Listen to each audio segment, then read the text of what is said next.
लेकिन कांग्रेस बोला है हम 2 लाख नौकरी दूंगा। मतलब 2 लाख नौकरी किसको देगा? वो लोग जिसको मनसा है, जिसको प्यार करे उनको ही पर्ची देगा, और जो पर्ची से नहीं चलेगा उनसे खर्चा उठा लेगा, तब जाके वो नौकरी देगा।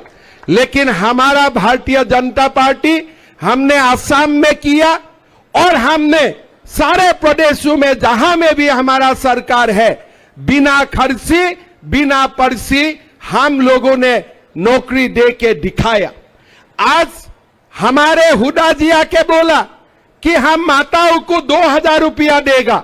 अरे ठीक है भाई, आप देना चाहते हैं, आप एक बार हमें बोल के देखिए कि हिमाचल प्रदेश में आपने वादा किया था कि महीना हम माताओं को 1500 रुपया देगा। क्या आपने दिया है? वो ये आपका ही सरकार है, राहुल गांधी का ही सरकार है। हिमाचल प्रदेश हरियाणा से बहुत ज्यादा दूर नहीं है। आप लोग उनको पूछिए कि आपने हिमाचल में जो वादा किया था कि 2000 रुपया 1500 रुपया प्रति माह हमारे माताओं को देगा, क्या आपने दिया है? मैं आज आपको बताना चाहूंगा, 2021 में मोदी जी असम में गया और मोदी जी ने माताओं को बताया कि हर महीना हम 1250 रुपया दूंगा। और आज असम में मेरा सरकार 3 साल हो गया, मैं 50 लाख माताओं का अकाउंट में हर महीना का 10 तारीख 1250 रुपया भेजता हूं। छत्तीसगढ़ में हमारा सरकार बना, हमने वादा किया कि हर महीना माताओं का बैंक अकाउंट में 1000 रुपया भेजूंगा। आज छत्तीसगढ़ का हर माताओं का बैंक अकाउंट में 1000 रुपया जाते हैं। मध्य प्रदेश में मोदी जी ने बोला कि अगर मध्य प्रदेश में बीजेपी का सरकार आएगा, हम बैंक अकाउंट में 1250 रुपया भेजूंगा। आज मध्य प्रदेश का सारे माताओं का बैंक अकाउंट में 1250 रुपया जाते हैं। लेकिन राहुल गांधी कर्नाटक में जाके बताया कि हम माताओं का बैंक अकाउंट में 1500 रुपया भेजूंगा। आज तक उन्होंने 1 रुपया भी नहीं भेजा। वादा खिलाफी का अगर देश में कोई नंबर 1 एग्जाम्पल है वो राहुल गांधी है। जो भी जनता को वादा किया है कुछ भी नहीं करते हैं। लोकसभा चुनाव का पहले क्या बोला था कि 8,500 रुपया दूंगा, और कैसे दूंगा? खटाखट देगा। अरे भैया, अभी खटाखट क्या हो गया? अभी तो मैं आपको बोलता हूं राहुल जी, अब जब भी आप चुनाव प्रसार में आएगा, लोग आपको खटाखट हरा देगा। आप चिंता मत कीजिए। 8,500 रुपया, और आज बोल रहा है हम 2,000 रुपया देगा। लोकसभा चुनाव में बोला था 8,500, लोकसभा का चुनाव का बाद बोल रहा है 2,000 रुपया। भाइयों और बहनों, कांग्रेस को विश्वास मत कीजिए। मोदी जी ने आप लोगों का सामने आके बोला है कि जब हरियाणा में हमारा सरकार हो जाएगा, हम लाडो लक्ष्मी योजना का तुरंत शुरू करेगा और 2100 रुपया माताओं का खाता में जाएगा। और मोदी जी ने ये वादा असम में किया, वादा निभाया, छत्तीसगढ़ में किया, वादा निभाया, मध्य प्रदेश में किया, वादा निभाएगा। और हरियाणा में हम जैसे वादा किया हो, बिना दाढ़ी बिना कमा 100% हम लोग वादा निभाएगा। ये हम लोगों का गारंटी है। मोदी जी ने बोले हैं कि 500 रुपया का आपको सिलेंडर मिलेगा। मोदी जी ने और एक बात बोला है कि जो हमारे लड़की कॉलेज जाते हैं उनके लिए ग्रामीण क्षेत्र में हम स्कूटी देने का काम करेगा। ये स्कीम मोदी जी ने असम में भी शुरू किया है। हम असम में हर साल 1 लाख बेटियों को हम स्कूटी देता हूं कॉलेज जाने के लिए। मतलब यहां जो भी वादा किया गया है, हमारा जो प्रदेश है, जहां में भी हमारा सरकार है वहां में ये काम हुआ है, और हरियाणा में थोड़ा काम ये हम लोग बरसर के करूंगा। हरियाणा में संपद है, अगर साहस होगा तो हरियाणा में सब कुछ संभव है, ये हम लोग विश्वास करता हूं, और ये काम हम करके दिखाएगा। भाई और बहनों, हमारा देश का और एक बहुत समस्या, बड़ा समस्या बनते गया है, ये है घुसपैठियों का समस्या। आप लोग देख सकता है, जो प्रदेश में पहले एक भी मुसलमान नहीं थे, आज वो सीट में 5,000 10,000 मुसलमान संख्या बढ़ रहा है। हमारा कोई आपत्ति नहीं है अगर देश का मुसलमान जनता बढ़े और देश का मुसलमान हमारा देश में रहे, लेकिन मैं आसाम से आया हूं।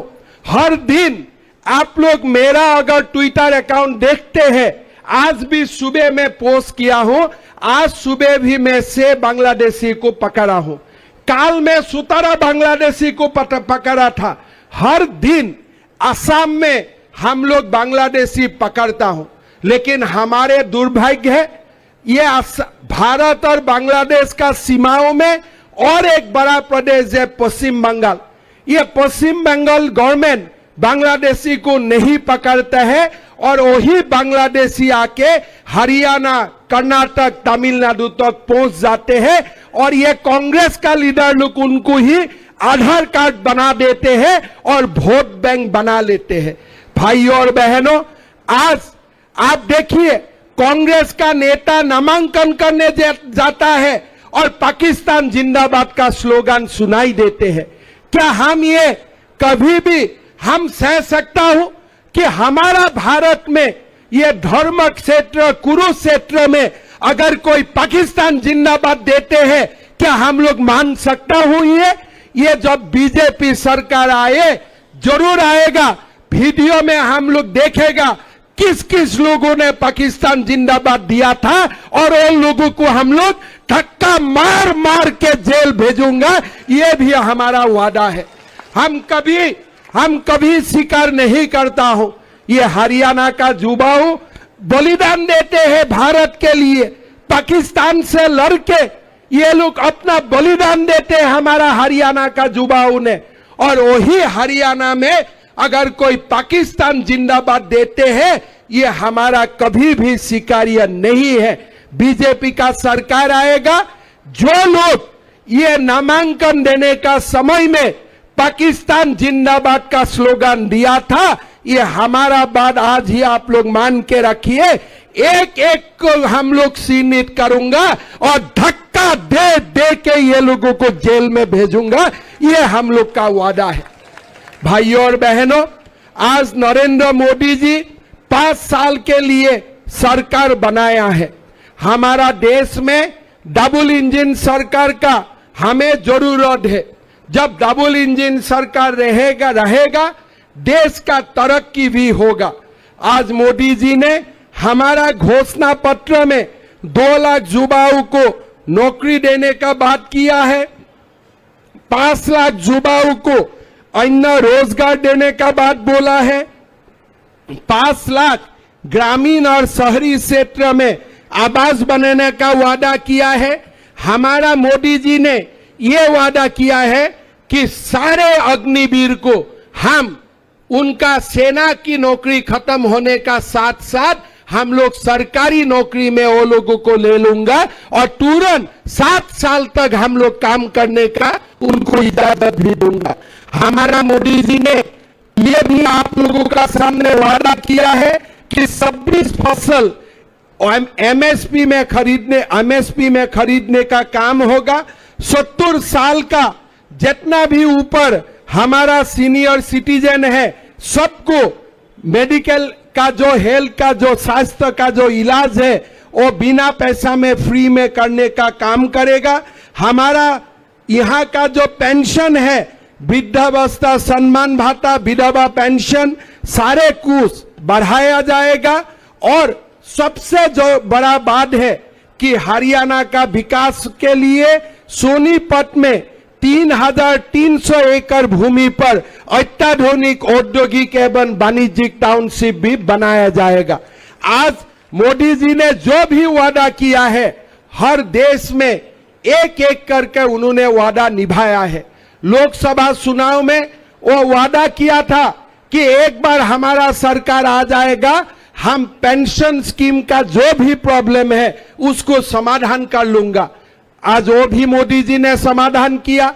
मोदी जी ने बोला था कि हमारा सरकार आएगा तो 70 साल का ऊपर सभी बुजुर्ग को आयुष्मान भारत, चिरायु आयुष्मान भारत में सारे लोगों को योगदान ले लिया जाएगा। वो भी वादा उन्होंने निभा लिया। और मोदी जी ने बोला था कि नया हम 5 करोड़ आवास बनाने का काम करेगा। वो काम भी मोदी जी ने शुरुआत कर दिया है। जो मोदी गारंटी है वो गारंटी है काम करने का गारंटी। आज जो भी हम लोग आप लोगों का सामने वादा किया हो, ये सारा वादा हम लोग जरूर निभाएगा और हरियाणा को देश का 1 नंबर प्रदेश बनाने के लिए हमारा सरकार पहला दिन से ही काम में जुट जाएगा। आप लोग जानते हैं हमारा हरियाणा का मुख्यमंत्री जी नायब सैनी जी एक साधारण व्यक्ति है। साधारण घर से वो आते हैं और गरीब मध्यम वर्ग लोगों का समस्याओं को समाधान करने के लिए छोटे ही टेन्योर में जो भी संभव है वो सब कुछ करके दिखाया है। मैं आप लोगों से आशीर्वाद मांगूंगा कि मोदी जी को वोट दीजिए। हमारा देश का धर्म, हमारा देश का संस्कृति और हमारा देश का परंपरा जीवित रखने के लिए आप लोग मोदी जी का हाथ को शक्तिशाली कीजिए। आज आप लोग सब जानते हैं हमारा निखिल मदान जी 4 साल उन्होंने मेयर का काम किया। हमारे सोनेपत में 500 करोड़ से ऊपर विकास का काम किया है। युवा साथी है, देश को युवाओं का जरूरत है और निखिल मदान जी को आप लोग जिताइए। और मेरा विश्वास है उनका नेतृत्व में सोनेपत का एक बहुत बड़ा विकास का काम शुरू होगा। और आप लोग वोट देने का बाद आप लोगों का कभी भी पछतावा नहीं होगा। इसलिए मैं जो जितना भी स्टडी करके देखा हूं, निखिल मदान जी एक बहुत ही डायनेमिक युवा है, युवा शक्ति है और ये निखिल जी सोनेपत को आगे लेके जाएगा, ये मेरा विश्वास है। भाई और बहनों, आप लोगों को मैं 2 बात करके समाप्त करना चाहता हूं। आप लोग कभी भी ये जो डीलर सरकार है, दलाल का सरकार है, दामाद का सरकार है, इनको आप लोग कभी भी वोट मत दीजिए। ये जो बाप बेटा का सरकार है ना, ये बाप बेटा का सरकार ने हरियाणा का आधा जमीन खाली कुर्सी बचाने के लिए दामाद को दे दिया था। ये सरकार है, हुड्डा जी जो सरकार बनाना चाहते हैं वो हरियाणा के लिए सरकार नहीं बनाना चाहते हैं, वो दामाद के लिए सरकार बनाना चाहते हैं, अपना बेटा के लिए सरकार बनाना चाहते हैं। मोदी जी गरीब के लिए सरकार बनाना चाहते हैं। मोदी जी हमारे समाज का मध्यम वर्ग के लिए सरकार बनाना चाहते हैं और हमारे हुड्डा जी बाप बेटा का सरकार बनाना चाहते हैं और माँ बेटा का सेवा करना चाहते हैं। हमारा घर घर में माँ है, हमारा घर घर में पिता है। हम हमारा घर में जो माँ और पिता है हम उनको सेवा करूंगा। दिल्ली में बैठे हुए माँ को सेवा करने का हमारा कोई जरूरत नहीं है। हमारा घर में माँ है, हम घर में जो माँ है उनको हम सेवा करेगा। हम इटाली से एक्सपोर्ट होने वाला माँ को सेवा करने का हमारा कोई जरूरत नहीं है। ये बात मैं आप लोगों को बताना चाहता हूं। भाई और बहनों, आप लोगों का मैंने उत्साह देखा और मैं ये निश्चित भी हूं कि सोनेपत हम लोग जीतेगा ही जीतेगा। और मेरा ये भी विश्वास है इस बार भी हरियाणा में बीजेपी का सरकार बनेगा, हमारा संस्कृति रक्षा करने वाला सरकार बनेगा, इसमें कोई संदेह नहीं। आप लोग आशीर्वाद देते रहिए, मोदी जी को आप लोग ताकत देखते रहिए। हम महाशक्ति बनना है, भारत को महाशक्ति बनाना है, हरियाणा को देश का नंबर 1 प्रदेश बनाना है और इसी रास्ता में हम लोग निकल पड़ेगा। बहुत बहुत धन्यवाद। जय हिंद, वंदे मातरम। मेरा साथ दोबारा बोलिए, भारत माता के, भारत माता के, नरेंद्र मोदी, नरेंद्र मोदी, निखिल मदन, निखिल मदन। बहुत बहुत धन्यवाद। जय हिंद। आप लोग सब ठीक ठाक है, सब कुशल मंगल। मेरा हिंदी थोड़ा कच्चा कच्चा होगा, फिर भी आप लोग को सुनना पड़ेगा, ठीक है ना? मेरा साथ बोलिए, भारत माता के, भारत माता के, नरेंद्र मोदी, नरेंद्र मोदी। बहुत बहुत धन्यवाद।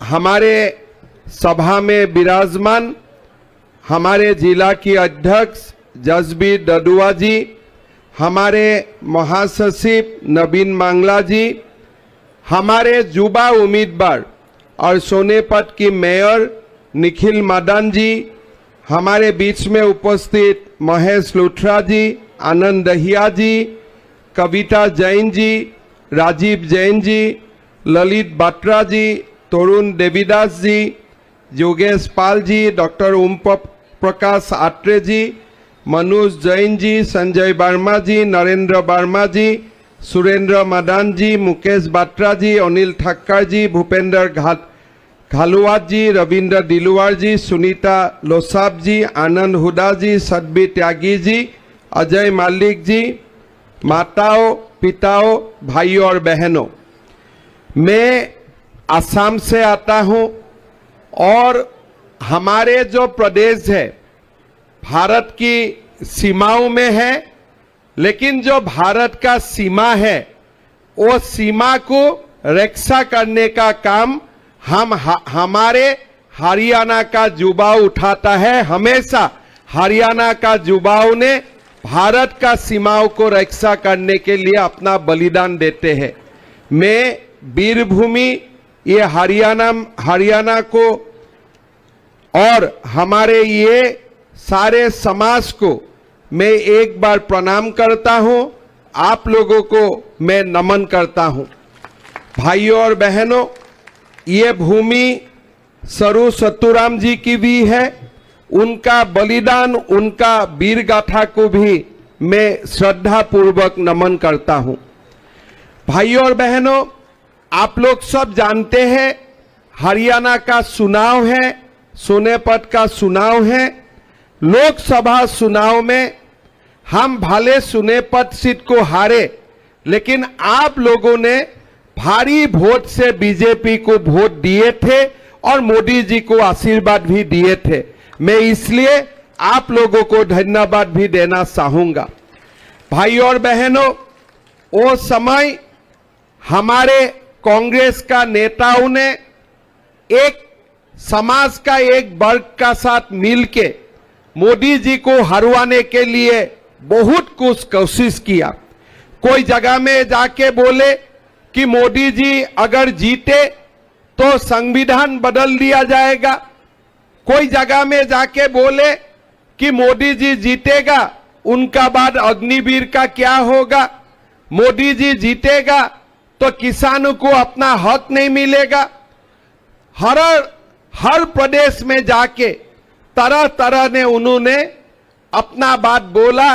जो बात एक प्रकार गलत ही नहीं है, वो सारे बात एक प्रकार धोखाधड़ी का बात थे। लेकिन भारत का जनता ने कांग्रेस को सुनने से मना कर दिया और एक प्रकार हमारा देश में सोनिया राहुल ये मां बेटा का सरकार बनाने का जो कोई लोगों का सपना था, वो सपना में पानी फेंका। दोबारा तीसरा बार प्रधानमंत्री मोदी जी का ही शपथ हुआ। जैसे लोकसभा चुनाव में मां बेटा का दुकान नहीं चला, मेरा विश्वास है हरियाणा चुनाव में भी बाप बेटा का दुकान बंद हो जाएगा। जरूर बाप बेटा का दुकान बंद हो जाएगा। मां बेटा का दुकान नहीं चला और यहां में भी बाप बेटा का दुकान नहीं चलेगा, ये मैं विश्वास का साथ बोल सकता हूं। भाइयों और बहनों, हमारे युवा प्रत्याशी मदन जी हमारे बीच में हैं और आप लोग सब जानते हैं कि निखिल मदन जी ने हमारे शहर का डेवलपमेंट के लिए कितना काम किया है। मैं इतना ही मानता हूं, कांग्रेस को मैं इतना ही बोलूंगा कि आपने जो कैंडिडेट यहां उतारा है, ये कैंडिडेट का मां का ओरिजिनल नाम, पिता का ओरिजिनल नाम, उनका ओरिजिनल नाम आप आके बता दीजिए। कांग्रेस का दो नाम होता है। सोनिया जी का भारत में आने से नाम सोनिया गांधी होते हैं और इटाली में जाने से एंटोनियो कुछ नाम होते हैं, दो नाम होते हैं। और मुझको बताया गया कि हमारे उम्मीदवार सुरेंद्र पवार